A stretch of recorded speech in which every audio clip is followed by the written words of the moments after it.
ही छा यार, ही तो ज़फ़र के फुरकनि ते ॾेखारियो वियो आहे। छा ज़फ़र फुरक करे सघे थो? पोस्ट ॾिसी मां पाण परेशान थी वियो आहियां। पोस्ट ते छा लिखियो अथनि? इहो ई त कुझु दहशतगर्दनि खुलेआम दहशतगर्दी करे हिक खे मारे विधो ऐं जेको फ़रार थी वियो उन साइड वठी हीअ फ़ौरन जी वीडियो क्लिप ठाही आहे जेका हीअ अव्हां जे साम्हूं आहे। यार मञूं था त ज़फ़र फुरक कई ऐं माण्हू मारियो, पर ॿिनि चेहरनि ते त निकाब हयो, ज़फ़र निकाब छो न हयो? ज़फ़र त पुलिस जी कस्टडी में आहे। सॼो ही पुलिस जो ड्रामो रचायल आहे। उहे जेके नक़ाब पोश आहिनि उहे असां टई आहियूं। ख़ुदा ख़ुदा कर माराईंदे छा?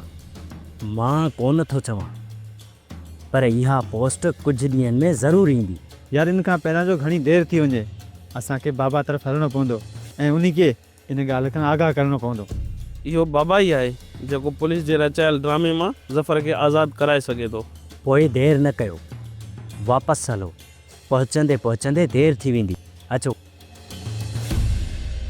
दिल त चए थी तव्हां ॿिन्हिनि खे वठे दफ़ा दफ़ा कयां, जेको तव्हां असांखे पूरी बिरादरी में रुसवाए ख्वार कयो आहे। वाह शिरडी, जेकॾहिं तूं गैरतमंद आहीं त पोइ कर असांखे गभा गभा। ज़रूरु तव्हांखे पूरो कयां, पर मूंखे छोकिरे रोके रखियो आहे।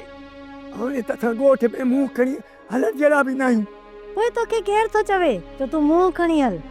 जेकॾहिं गैरती आहीं न त पोइ बंदूक खणी पाण खे हणी छॾ।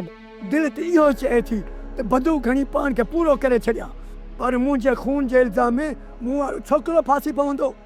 तोखे घर में मरण जो लाचार न आहे, वञी दुश्मननि जे ॻोठ मर, तो मां बि जान छुटी पवंदी ऐं तुंहिंजे खून जे एवज़ छोकिरो बि ॿ टे माण्हू फासाए विझंदो।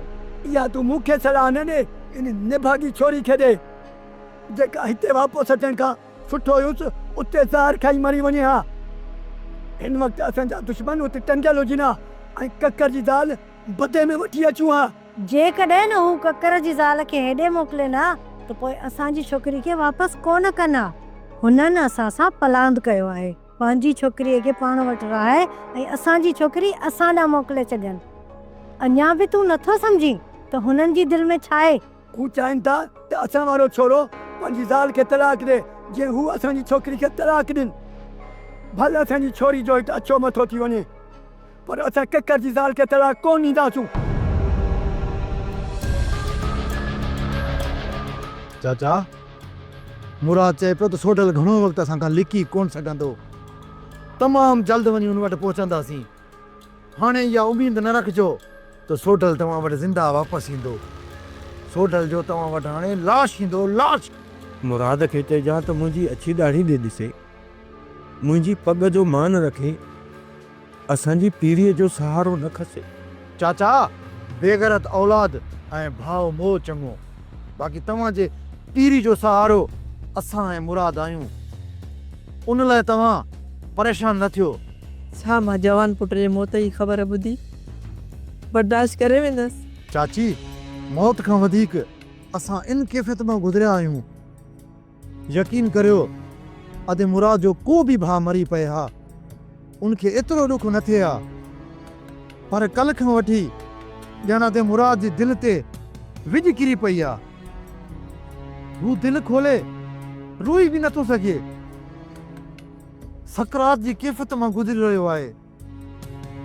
हाणे ना ई उन मां का रहम जी उमेद रखो ऐं ना ई सोढल ते रहम करण वारो आहे। सोढ जिथे बि मूंखे हथ ईंदो उनखे उते ई पूरो करे पोइ वापसि ईंदुसि। कोन बशकू कंदो अदा, सोडल खे मुराद कोन बशकू कंदो। काइम, जेकॾहिं सोडल सां तुंहिंजो राब्तो